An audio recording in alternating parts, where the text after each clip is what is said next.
Is more important for you, designation और salary? ये सवाल अगर मैंने आपको पूछा, आई बिलीव आपका पहला आंसर आएगा of course salary. But I can tell you only one thing, you are wrong. आप गलत बोल रहे हो या फिर आप झूठ बोल रहे हो। I can prove it. Just watch this video till the end. I will prove you जो आप बोल रहे हो और जो सोच रहे हो उसके बीच में बहुत बड़ा अंतर है। कैसे? मान लो कि आपने एक नया कंपनी में आज ज्वाइन किया। ज्वाइन करते पहला दिन आपके साथ क्या होता है? That is called inductions, right ना? कंपनी आपके साथ बहुत सारे फॉर्मेलिटीज पूरा करते हैं, डॉक्यूमेंटेशंस करवाते हैं, राइट? उसके बाद एचआर आते हैं, मैनेजर आते हैं, कंपनी के बारे में बताते हैं, वहां पर प्रॉस्पेक्ट कैसा है, किस तरह से आप ग्रोथ ले सकते हो, all are the things, right?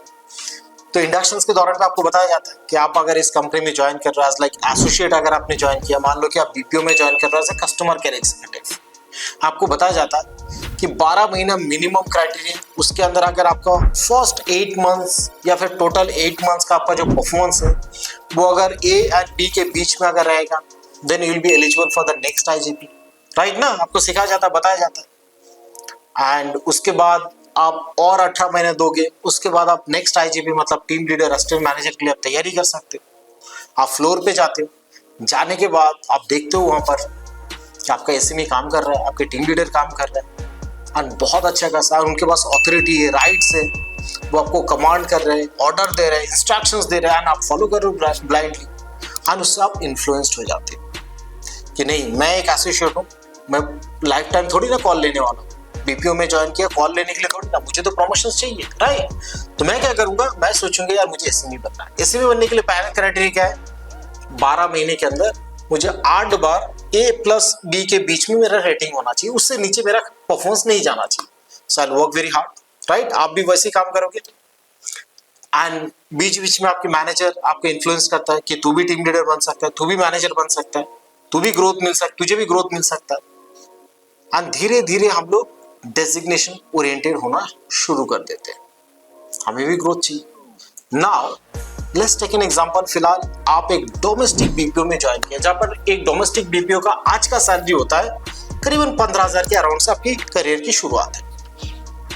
Team leader बनेगा तो कितना सैलरी आएगा? शायद 20-22 हजार। असिस्टेंट मैनेजर बनेगा 25 से 30 हजार के बीच में सैलरी जा सकते हैं। आप डेप्यूटी मैनेजर बनोगे शायद 35-40 के बीच में। ऑपरेशंस मैनेजर बनोगे 45 से 50 के बीच में। सीनियर ऑपरेशंस मैनेजर 60 से 70 हजार। अगर आप एक ऑपरेशन हेड में हो तो फिर ऑलमोस्ट लाइक महीने के 1 लाख रुपए का सैलरी आ सकता है।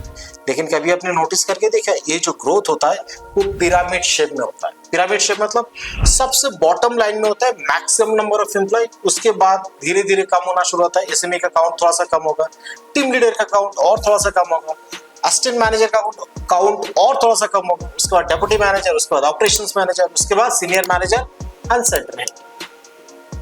एक वर्स्ट केस में मैं आपको एक छोटा सा एग्जांपल देता हूं कि मान लो कि आपने एक प्रोसेस में ज्वाइन किया और उस प्रोसेस में करीबन 500 बच्चे काम कर रहे हैं। 500 बच्चे काम कर रहे हैं, पिछले मतलब अगले आने वाला 5 साल तक कोई छोड़ के नहीं जाने वाला या फिर छोड़ के नहीं गया, तो फिर वहां पर ग्रोथ हो सकता है क्या? नहीं हो सकता। लेकिन हम लोग ने ये एस्पिरेशंस लेके ज्वाइन किया था कि मुझे ग्रोथ चाहिए, राइट ना? दूसरा और एक चीज आपको कुछ केस स्टडी देता हूं, what happens with the corporate domain and what happens with us in corporate. थोड़ा सा कैलकुलेशंस हम लोग कर नहीं पाते। प्रैक्टिकली अगर कैलकुलेट करोगे ना कि कैसे फाइनेंस के हिसाब से अपने करियर को आपको ड्राइव करना चाहिए। Let's take an example. आज आप बीपीओ में हो, डोमेस्टिक बीपीओ में काम कर रहे हो, तो आपको सोचना और समझना पड़ेगा कि आज मेरा सैलरी अगर 15,000 है, मुझे 1 साल के बाद ये सैलरी मुझे डबल चाहिए। नाउ डबल सैलरी डोमेस्टिक में तो नहीं हो पाएगा, बिकॉज टीम लीडर का सैलरी 20 से 22 हजार आता है। असिस्टेंट मैनेजर बनने के बाद जो आपका सैलरी रहेगा that will be around 25 to 30। And assistant manager इस डेजिग्नेशन में पहुंचने के लिए एटलीस्ट 5 से 6 साल मिनिमम देना पड़ेगा, वो भी कॉर्पोरेट पॉलिटिक्स वगैरह सारी चीज झेल के आपको ऊपर आना पड़ेगा, राइट ना?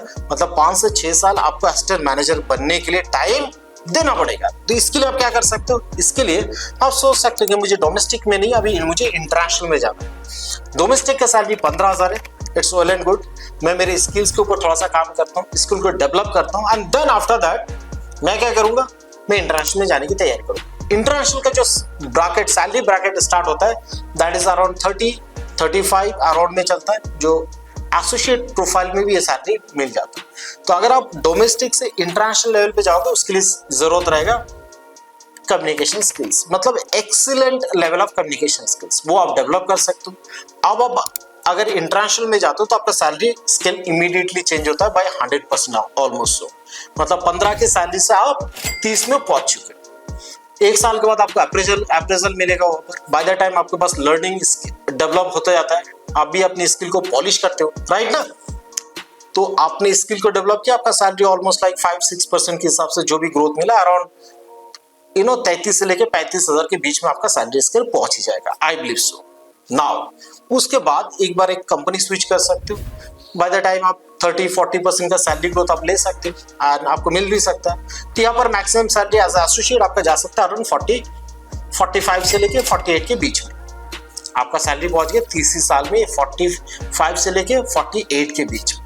लेकिन यहाँ पर आएगा that is called full stop, because international domain में भी एक सर्टेन लेवल के बाद एज एसोसिएट प्रोफाइल का जो सैलरी होता है वहां पर जाके स्टॉप लग जाता है।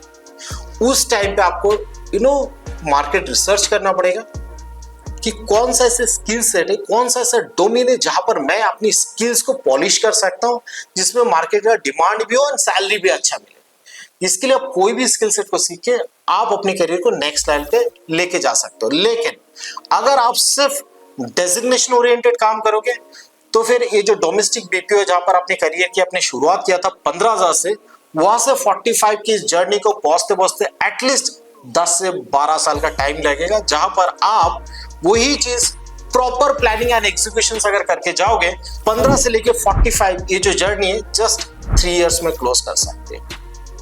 ठीक है, तो इसके लिए आपको प्रॉपर प्लानिंग एंड एग्जीक्यूशन होना चाहिए। अगर आज तक आपने नहीं सोचा है please do it for your own self. अगर ये वीडियो अच्छा लगा तो चैनल को सब्सक्राइब करो। अगर आप फेसबुक में वीडियो देख रहे हो तो ऑफ कोर्स फॉलो करो और अपने फ्रेंड्स के साथ जरूर शेयर करना।